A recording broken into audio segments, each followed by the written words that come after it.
gonna find out if a regular guy with a week of training can drive a race car real good. Spontaneous. I don't like rigorous planning. Like, how would it feel if you had to keep things a little bit more close? You know, like, let's keep this under control. Let's make sure there's not too much chaos.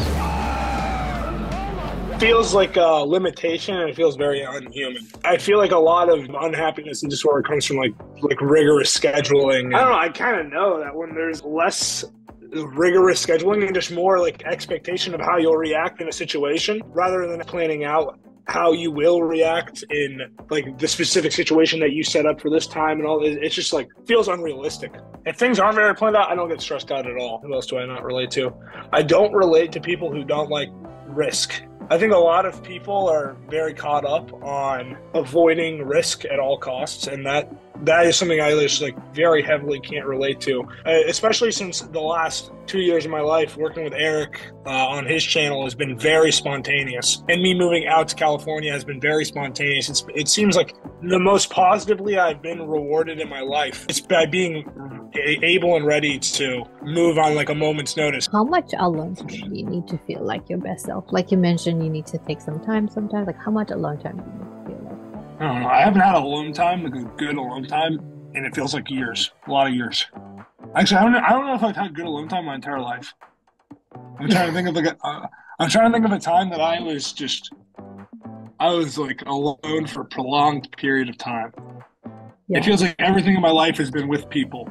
Yeah. So what if you were to spend like a week by yourself without anyone, no talking?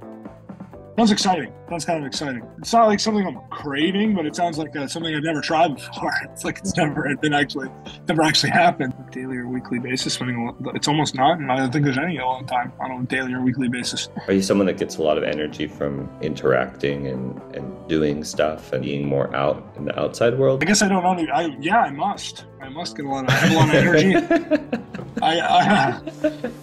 energy. You're so extroverted, you don't know how to even not be extroverted. I've just never even tried being introverted. Let me think really back. Like the most alone time I've probably ever had was in high school. I used to eat lunch alone in the stairwell. I'd go there, and my favorite part of lunch was not being alone there and thinking. It was like I'd have like two friends that would sometimes come up there and sit with me. Adrenaline. It's cool. Like after you've had the adrenaline rush, it's like, you feel so good. It's like moments leading up to an adrenaline rush, though. It's usually something I'm scared of, like really scared of. Yeah. I don't know. I did this experience a while ago where I had to bungee jump off of a hot air balloon. Yeah. And it was like the scariest thing. I'm so scared of heights, and like putting myself in a situation where I had to hurl my body off a balloon. It was just like, oh my God, like I thought I was going to die. And I told myself, I literally, in my mind, I think I killed myself. I was just like, I threw myself off the balloon. I'm like, I'm dead. And then as soon as I didn't die and I got back up on the balloon, it was the best feeling ever. It was like a giant wave of like adrenaline across my entire body. It's like my body had prepared to fight for its life almost. And like it sent like all this giant wave over your body, and then you don't die. Then you have like this insane feeling over you still. But yeah, would I jump off a balloon again? Probably not. How often do you go for that adrenaline hit? Like weekly, once a year?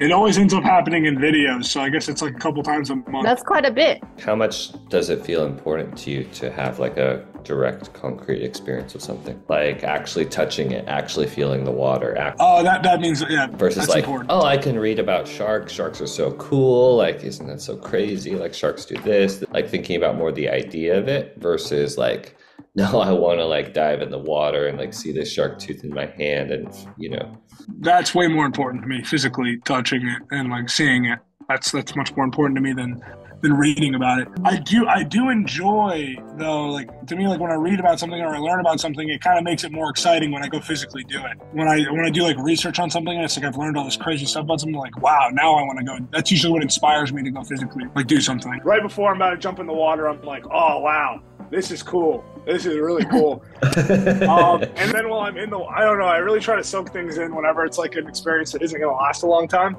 It's like a wave of gratefulness. I feel like this big, like heavy wave sometimes is just like, wow, this is like this is real life. This is so cool. Going into that more with the camera can kind of pull away from that sometimes. I guess the thing with filming it is my favorite part of the process, but I suppose if I was able to do those things without filming, there is something even cooler about that. That's like, I can really take these moments in and not have to worry about making sure the shots are being filmed and stuff like that. Really soaking in those moments. My favorite things that I could do all day are experiences like that without filming. I suppose the filming is just the way I get to those experiences. Wall Decor just sent us this awesome giant canvas. At first, I looked at it, and I'm not gonna lie, I'm like, dang, this is really abstract and weird. And then I was like really looking at it, and it started growing on me. And then I just realized it's the whole meaning of it. Good things take time. I now love this thing. I'm not gonna lie though, I hated it for like the first 10 minutes. Your Instagram story, and you got that painting. You're like, dude, I looked at this and it was just really abstract. I had no idea what it meant. And then you're like, but now, wait a second, I see what it meant, the connection. I love it now. This is great. You know, trying to almost like take it as what it is at first, and you're like, it's just like squiggly shapes. And then after the meaning was spelled out, then you're like, oh, I love it. This is great. This is so cool.